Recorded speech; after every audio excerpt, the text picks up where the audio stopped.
तो जो थलम है उसके बारे में हम चर्चा करेंगे कि थलम क्या होता है और इसकी क्या इंपॉर्टेंस है हमारे पंचकर्मा में। Thalam thalam is the Malayalam name for the treatment of retaining medicine over the centre of the head with the help of a cap. एक ये थलम एक वर्ड है, ये नेम आया मलयालम नेम से, जो मलयालम से साउथ से ये उनकी थेरेपी है, उनकी देन है, केरला पंचकर्मा की देन है।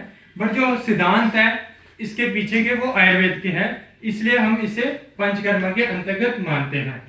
और ये थलम में क्या करते हैं हम, retaining medicine over the centre of the head, head के सेंटर पे हमने मेडिसिन को रिटेन करना है with the help of cap, एक कैप की फॉर्म में हमने रिटेन करना है, उसे हम कहते हैं थलम। ये है उसकी डेफिनेशन। फिर उसके बाद थलम किन में करते हैं और इसमें क्या औषधीय प्रयोग होती है, क्या चीज प्रयोग होती है, वो हम आगे डिस्कस करेंगे। और थलम हम किन में कर सकते हैं उसमें हम जानते हैं। थलम हम प्री पंचकर्मा प्रोसीजर में करते हैं। प्री पंचकर्मा प्रोसीजर में क्यों हम थलम करते हैं, क्योंकि पंचकर्मा के आपने देखे होंगे मुख्य रूप से जितने भी प्रोसीजर है उसमें हम हीट का प्रयोग करते हैं, गरम गरम थेरेपी देते हैं। तो कई बार क्या होता है, कई बार आपके पास पित्त प्रकृति का कोई रोगी आ जाता है या पित्त प्रकृति का कोई इंसान आ जाता है, आपने उसकी प्रकृति डायग्नोज नहीं की और आपने प्रोसीजर कर दिया, बाद में उसे हीट रिलेटेड कोई इशू आ गया। हीट रिलेटेड इशू मीन्स उसका पित्त बढ़ गया, उसको चक्कर आने लग पड़े, उसको गर्मी लग गई, जैसे हम बोल देते हैं गर्मियों में लू लग जाना है ना, गर्मी लग गई। तो इन पंचकर्मा प्रोसीजर से भी गर्मी लग सकती है। अगर हम ये प्रोसीजर करेंगे, थलम प्रोसीजर पहले कर देंगे उन पंचकर्मा प्रोसीजर में, तो उनमें होने वाली जो दिक्कत है वो नहीं आएगी। ठीक है, जैसे अब आप ही बताओ कि कौन कौन से पंचकर्मा के प्रोसीजर हैं जिसमें ज्यादा हीट लगने का डर रहता है। आप में से कोई बताइए, अभी तक आपने जितने भी प्रोसीजर देखे हैं। पोटली, हाँ पोटली में स्पेशली कौन सी, अगर पोटली में कौन सी पोटली, बालू का पोटली में, स्पेशली बालू का पोटली में जलने का ज्यादा डर रहता है और उनमें पेशेंट को घबराहट भी हो सकती है, स्पेशली इन केस ऑफ पित्त प्रकृति के पर्सन, जो आयुर्वेद में बोला सुकुमार। सुकुमार मीन्स जो डेलिकेट, जो जल्दी डर जाते हैं किसी भी प्रोसीजर से या घबरा जाते हैं जल्दी, उनमें डर रहता है। तो अगर उनमें पंचकर्मा प्रोसीजर से पहले ये कर दोगे तो दिक्कत उनमें नहीं आएगी। तो जो थलम है, थलम को हमने समझने का एक तरीका होना चाहिए कि थलम हीट कोल्ड थलम भी हो सकता है और हीट वाला थलम भी हो सकता है। जैसे आपने पढ़ा होगा कि कुछ औषधियों की तासीर गर्म होती है, कुछ ठंडी होती है। ऐसे ही पंचकर्मा में भी जो थलम है वो उष्ण भी हो सकता है और शीत भी हो सकता है। जो शीत वाला होता है वो हमने प्री पंचकर्मा के प्रोसीजर से पहले करना है।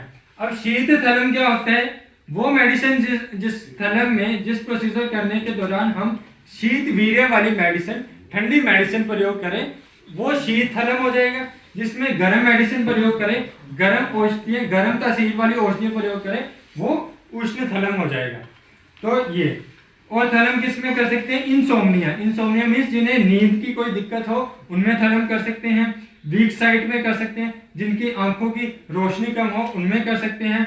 जो टेंशन टाइप हेडेक, जिनमें टेंशन लेने से ज्यादा हेडेक होता हो उनमें कर सकते हैं। माइग्रेन में भी थलम कर सकते हैं। थ्रोट प्रॉब्लम में भी थलम कर सकते हैं। फेशियल पैरालिसिस, जिनमें फेस का लकवा हो गया है उनमें भी थलम किया जा सकता है। लैक ऑफ कंसंट्रेशन, जिनमें किसी भी काम करने में कंसंट्रेशन की कमी है उसमें कर सकते हैं। आजकल आपने देखा होगा बच्चों में ये कमी काफी है, वो इतना ध्यान नहीं लगा पाते क्योंकि उनके पास वो लैक ऑफ कंसंट्रेशन। उनमें कारण क्या है, आयुर्वेद में कोई भी व्याधि में ना, हमारे आयुर्वेद में बीएमएस के सिलेबस में 3rd ईयर में एक सब्जेक्ट आता है रोग निदान। रोग निदान वो सब्जेक्ट हमें यही बताता है कि सबसे पहले हमने रोगों का निदान जानना है। रोग का निदान क्या है, निदान को बंद करोगे, पंचकर्मा थेरेपी करोगे, तभी आपको 100% रिजल्ट मिलेंगे। अदरवाइज आप थेरेपी तो कर दोगे, पेशेंट ठीक हो जाएगा, अगर आपने कारण नहीं हटाया दोबारा से उसकी व्याधि आ जाएगी। यही एलोपैथी में है। एलोपैथी वाले क्या करते हैं, कारण को नहीं ढूंढते, एकदम उस व्याधि को दबाने के प्रयास करते हैं, तो बाद में उनकी गोलियों की डोज बढ़ती जाती है या दोबारा बार बार गोलियां खानी पड़ती है, लाइफ लॉन्ग गोलियां खानी पड़ती है। इसलिए लैक ऑफ कंसंट्रेशन में भी आप कैसे थलम में फायदा ले सकते हो, 100% फायदा ले सकते हो। अगर आप में जानना पड़ेगा पेशेंट को लैक ऑफ कंसंट्रेशन क्यों है, आजकल बच्चों में लैक ऑफ कंसंट्रेशन क्यों आ रही है, क्योंकि उनके सामने कई कई तरीके के विषय हैं। जैसे विषय है, मोबाइल में क्या करते हैं, वो मोबाइल देखते रहते हैं, मोबाइल में अलग अलग चीजें आती रहती हैं, तो उनका माइंड एक जगह पे फोकस नहीं होता। जो ये रील्स वाला जो सिस्टम चला हुआ है आजकल, ये भी बंदे के माइंड को खराब करता है। क्यों? क्योंकि अलग अलग एक विषय की आपने रील देखी, फिर दूसरे विषय पे आ गए, तीसरे विषय पे आ गए, नंबर ऑफ विषय पे है। तो हमें एक कंसंट्रेशन करने की कला ही बच्चा भूल जाता है। एक समय ऐसे आते हैं बच्चों के ना छोटी उम्र में जो मोबाइल पकड़ा देते हैं, वो कंसंट्रेशन की कला भूलना ही उसको, ये एक रील भी सबसे बड़ा कारण है मोबाइल में जो बच्चे देखते हैं। अगर आपने बच्चों को मोबाइल में दिखाना है तो लंबी वीडियोस दिखाएं, तो उनमें ये दिक्कत नहीं आएगी। एजुकेशनल वीडियो दिखाएं, ठीक है, और साथ में ज्यादा ब्राइटनेस नहीं होनी चाहिए, जितनी ज्यादा ब्राइटनेस पड़ेगी वो भी कंसंट्रेशन को कम करता है। ये कारण को बंद करें और साथ में थलम करें, तो उनमें लैक ऑफ कंसंट्रेशन में फायदा होगा। माइल्ड हाइपरटेंशन, अगर किसी को 130 140 ऊपर वाली जिसे हम सिस्टोलिक प्रेशर बोल देते हैं, हाइपरटेंशन की ऊपर की रेंज है 130 से 140 और नीचे वाला 90 या 95 है, तो उनमें हम थलम कर सकते हैं। माइल्ड हाइपरटेंशन में भी हेल्पफुल रहेगा, स्पेशली माइल्ड हाइपरटेंशन उनमें जिनमें स्ट्रेस लेने से हाइपरटेंशन हुई है, ठीक है। फिर उसके बाद प्रोसीजर है, थलम कैसे करते हैं। थलम मलयालम नेम जो मैंने बताया, मलयालम थलम का मतलब क्या होता है, मलयालम वर्ड का मतलब क्या होता है, to pull to get collected. एक सर्टेन एक एरिया में हमने कुछ चीज कलेक्ट करनी, कुछ हर्ब्स कलेक्ट करनी, कुछ आयुर्वेदिक मेडिसिन कलेक्ट करनी, उसका मतलब होता है थलम, ठीक है। जैसे आपने बस्ती देखी होगी, बस्ती में भी हम एक जगह पे कलेक्ट कर रहे हैं, तो ये भी वैसे ही है। तो according to the disease condition the herbs are selected, व्याधि के अनुसार हमें हर्ब्स को सिलेक्ट करना पड़ता है, एप्रोप्रिएट ऑयल के साथ मिक्स करना पड़ता है, उसका पेस्ट बनाना पड़ता है, then centre of the head पे लगाना होता है।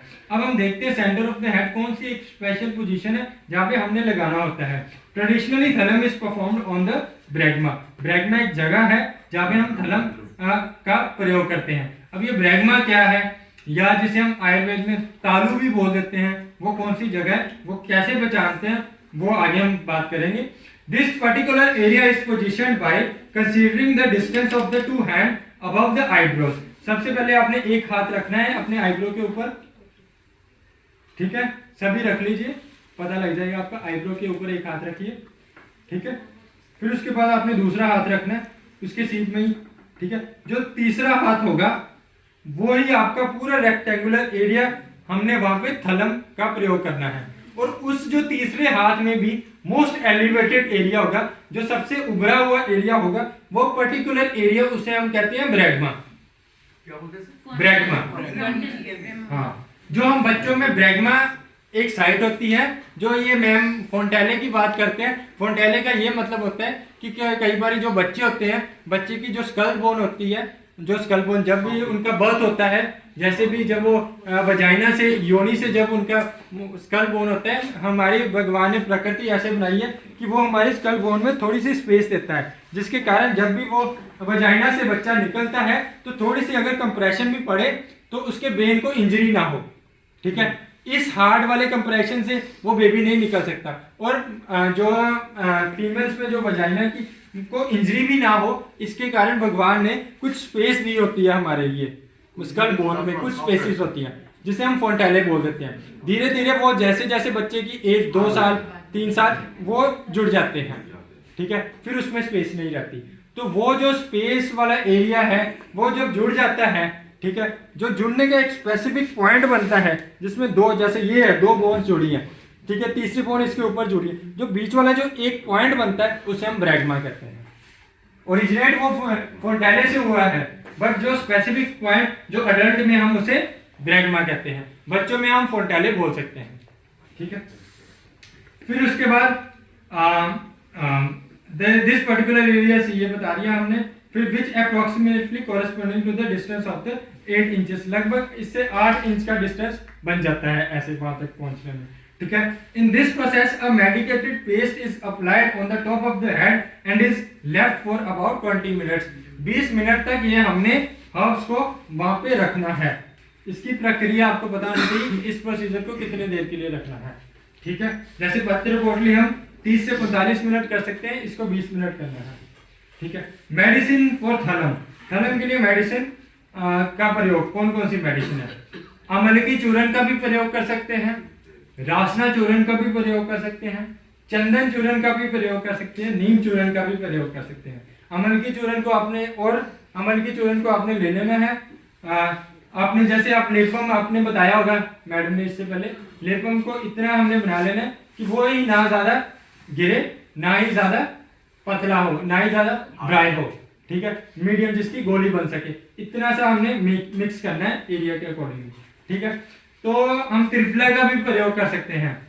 तो अब आप बताओ कि इनमें से ये जो 4 मैंने चूर्ण बताए हैं कौन से गर्म तासीर के हैं, कौन से ठंडे तासीर के हैं?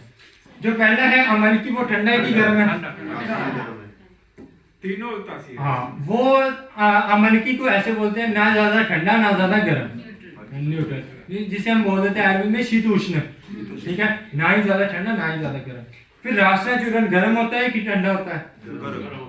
ये उष्ण होता है, ये थोड़ा गर्म होता है, ठीक है। फिर चंदन चूर्ण गर्म होता है, ये ठंडा होता है, ठीक है। नीम चूर्ण ठंडा होता है, ठंडा होता है। नीम चूर्ण हमें कूलिंग इफेक्ट देता है। काफी बारी आपने देखा होगा जो कफ स्ट्रिंग्स होते हैं खांसी के लिए, वो नीम के कई बार उस कैप्सूल में मिलाए होते हैं, जब वो बाद में मिलाते हैं ठंडा लगता है हमें, ठीक है, उसमें यह होता है। तो अब इससे ही, और तिल हमारा ठंडा होता है, गर्म होता है, उष्ण होता है, एरक भी उष्ण होता है, ठीक है। इसके अलावा अब आपको सिद्धांत पता लग गया शीत उष्ण का। इसके अलावा भी औषधियों का प्रयोग कर सकते हैं, तेल का प्रयोग कर सकते हैं। अगर मान लो यहाँ पे कोई ठंडा तेल हमने लगाना हो, कौन सा तेल प्रयोग कर सकते हैं? कोकोनट ऑयल का प्रयोग कर सकते हैं। अगर आपने, अब मैं आपको इसमें से ही बताऊंगा कि कैसे व्याधियों को ठीक करें, कैसे कॉम्बिनेशन में। नीम चूर्ण और कोकोनट तेल लीजिए, वो डैंड्रफ में प्रयोग करें, उसमें फायदा होगा। नीम चूर्ण और कोकोनट तेल का प्रयोग करें। जहाँ पे भी स्किन में कोई भी ऐसे स्किन की विकार है जहाँ पे रुक्षता है, उसमें प्रयोग करें, उसमें फायदा मिलेगा। चंदन चूर्ण और कोकोनट तेल का प्रयोग करें, गर्मी में प्रयोग करें। अगर किसी को गर्मी के कारण कोई दिक्कत है, उसमें फायदा मिलेगा। हाँ, मैं वो बताता हूँ आपको। चंदन चूर्ण और कोकोनट ऑयल जी, नीम चूर्ण और कोकोनट तेल का प्रयोग करें तो किस में फायदा देगा? डैंड्रफ में फायदा देगा। नीम चूर्ण और कोकोनट तेल का दोबारा से प्रयोग अगर करना चाहते हो किसी और व्याधि में, वो उस व्याधि में प्रयोग करें जहाँ पे स्किन डिसऑर्डर की व्याधि में रुक्षता हो, उसमें प्रयोग कर सकते हैं, ठीक है। सोराइसिस में अगर रुक्षता है ज्यादा तब प्रयोग करें। अगर नए एकदम लाल कलर के पैचेस हैं उनमें ना प्रयोग करें, ठीक है। तो ऐसे कर सकते हो आप। अब आगे चंदन चूर्ण और कोकोनट तेल का अगर आप प्रयोग करोगे तो किसमें लाभदायक हो सकता है? हाइपरटेंशन में लाभदायक हो सकता है। क्योंकि जो हाइपरटेंशन है, कई लोगों को आपने देखा होगा गुस्सा जब वो करते हैं बाद में बीपी बढ़ जाता है उनका, ठीक है। तो उसमें क्या है, गुस्सा क्या है, पित्त बढ़ाता है हमारी बॉडी में। तो वो पित्त को शमन करने के लिए ठंडा तलम करना पड़ेगा। कौन सा कर सकते हैं? कोकोनट तेल और चंदन, ठीक है। मान लो अब ये इसके साइड इफेक्ट्स भी हो सकते हैं। कैसे साइड इफेक्ट से बचे? क्योंकि ठंडी का मौसम चल रहा है और साथ में हम कोकोनट तेल का प्रयोग कर रहे हैं और शीत वाला चूर्ण प्रयोग कर रहे हैं, तो उसमें क्या कर सकते हो आप? उसमें आप शीत गुण वाला चूर्ण रखो, हल्का सा गर्म गुण वाला तेल रखो, जिसके कारण सर्दियों में ये व्याधियों में प्रयोग करो, प्रॉब्लम नहीं आएगी। हाँ, तेल का लीजिए और साथ में आप त्रिफला ले लो, अमलकी ले लो, तो ये बैलेंस करेगा, ठीक है। सर्दियों से होने वाली दिक्कत भी नहीं आएगी और आपकी चिकित्सा भी हो जाएगी। स्काल्प सोराइसिस में नीम चूर्ण और कोकोनट तेल का प्रयोग कर सकते हो, ठीक है। अगर सर्दी ज्यादा है तो थोड़ा ध्यान से करना, नहीं तो तिल तेल प्रयोग कर लो, या कोकोनट या नीम के साथ कुछ और हल्का सा कुछ गर्म सा ले लो, ठीक है, बैलेंस करे थोड़ा सा। एक्जिमा में नीम चूर्ण और कोकोनट तेल का प्रयोग कर सकते हो, ठीक है। तो सिद्धांत से जानो, सिद्धांत से आप कॉम्बिनेशन बना सकते हो और व्याधि को ठीक कर सकते हो। और साथ में कारण को जरूर रोकना व्याधि में, अगर आपको रिजल्ट चाहिए। अगर कारण नहीं ठीक करोगे तो दोबारा वो व्याधि आ जाएगी। मान लो कि किसी को स्किन की प्रॉब्लम कोई केमिकल लगाने से हो रही है, अगर वो केमिकल नहीं हटाओगे ठीक है, तो भी दिक्कत वैसे ही बनी रहेगी। कुछ देर की तो ये औषधियों से ठीक हो जाएगी, फिर वो दिक्कत आ जाएगी। इसलिए क्या करते हैं, जब भी हम स्किन डिसऑर्डर वाले पेशेंट देखते हैं तो हम कहते हैं कि अपना जो भी ये स्किन वाला जो भी मॉइस्चराइजर है वो बंद करो, आयुर्वेदिक मॉइस्चराइजर लगाओ, नेचुरल लगाओ, सॉप भी आयुर्वेदिक यूज करो, जिसके कारण हमें प्रॉपर रिजल्ट पता लग जाते हैं। सर रासना चूर्ण किससे बनता है? रासना चूर्ण एक प्लांट है, वो उसका ही चूर्ण है रासना चूर्ण। उस प्लांट का नाम है साइंटिफिक नेम लूसिया लैंसोलेटा। लूसिया लैंसोलेटा हम वात व्याधियों में प्रयोग करते हैं। ठीक है, रासना चूर्ण का प्रयोग कर सकते हैं, अमल की चूर्ण का प्रयोग कर सकते हैं। माइग्रेन में भी हमने शीत वाला प्रयोग करना है। ठीक है, तो ये आप इससे आप जान सकते हो। अमल की चूर्ण, त्रिफला चूर्ण मान लो वैसे ही करवाना चाहते हैं अपनी हेल्थ के लिए, अपना माइंड कूल रहे, किसी को वैसे ही ज्यादा गुस्सा आता हो, तो उसके लिए अमल की चूर्ण का तेल के साथ सर्दियों में प्रयोग कर सकते हो आप। सर ज्यादा गर्म कौन सा है, तिल की एरंड? ज्यादा गर्म अगर कंपैरिजन करना हो तो तिल हल्का सा है थोड़ा सा, बट ये इतना नहीं गर्म कि बहुत गर्मी वाली दिक्कत करेगा। ठीक है, तो ऐसे। नेक्स्ट है हमारे पास बेनिफिट्स। इससे फायदा क्या होगा, एक माइंड को रिलैक्स करेगा। माइंड को रिलैक्स करने से क्या फायदा होगा, एक बीपी कम होगा। माइंड को रिलैक्स करने से एक नींद की दिक्कत में कमी आएगी। माइंड को रिलैक्स करने से हमारा बीपी कम होगा।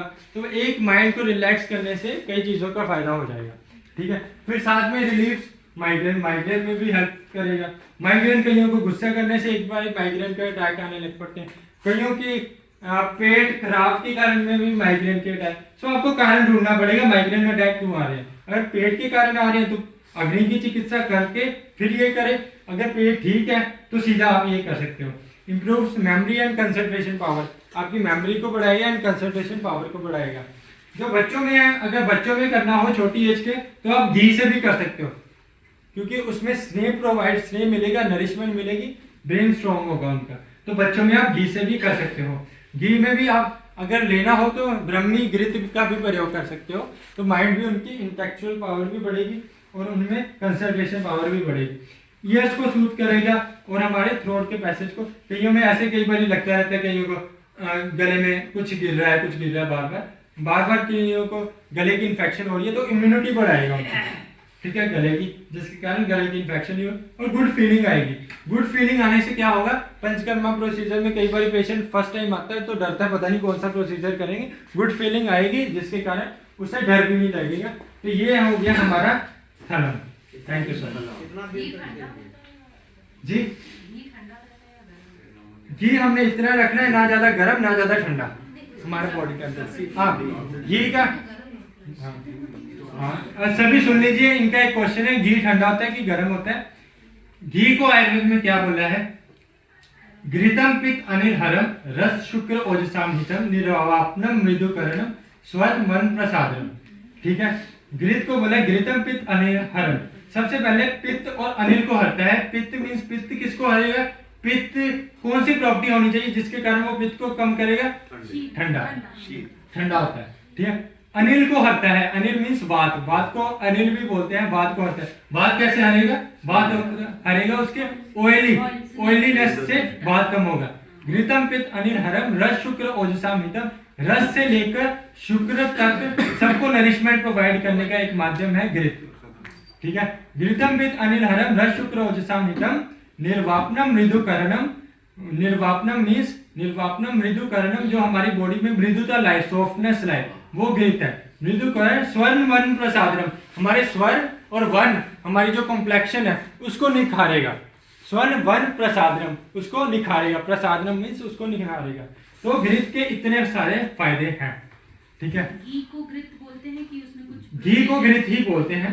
ठीक है, अगर आपने घी के गुण लेने हैं, क्योंकि पित्त और वात का तो श्लोक में बता ही दिया गया है। ठीक है, अगर आप कफ के भी गुण लेने चाहें तो आचार्य ने ये बोला है, अगर आप कुछ औषधि ऐसे सिद्ध कर दो उसमें जो कफ को भी हरे, तो घृत कफ को भी हर सकता है। तो हमारी, आपने सुना होगा, जो हमारी जो सेल की मेम्ब्रेन है उसे कहते हैं बायलिपिड लेयर। जो सेल की मेम्ब्रेन बायलिपिड लेयर है, उसमें भी लिपिड है, उसमें भी लिपिड है। हर एक सेल में लिपिड है, हर एक सेल में फैट है। तो हमारे लिए घृत इतना इंपॉर्टेंट है। उसकी फैट की मेंटेनेंस करने के लिए, उसकी जो लेयर की कॉन्टिन्यूटी को मेंटेन करने के लिए, जो सेल्स को एक इंटेग्रिटी जिसे बोलते हैं जोड़ने के लिए ग्लिथ हमारे लिए इतना हेल्पफुल है। ये ग्लिथ के बारे में। और कुछ कितना दिन तक दे सकते हैं? ये थैलम आप 7 दिन लगातार दे सकते हो, 7 भी 14 दिन भी दे सकते हो, इसका कोई साइड इफेक्ट नहीं है। कितना दिन तक रख सकते हैं? ये 20 मिनट बताया मैंने आपको। सर ये सुबह ही देना चाहिए, अगर शीत कर रहा है तो शाम को दे सकते हैं। सबसे पहले सबसे बढ़िया आयुर्वेद में टाइम बताया है कि सुबह, फिर उसके बाद बताया है दोपहर। अगर करना पड़े शाम को तो सूर्य ढलने से पहले ही करना है, ये रूल होना चाहिए।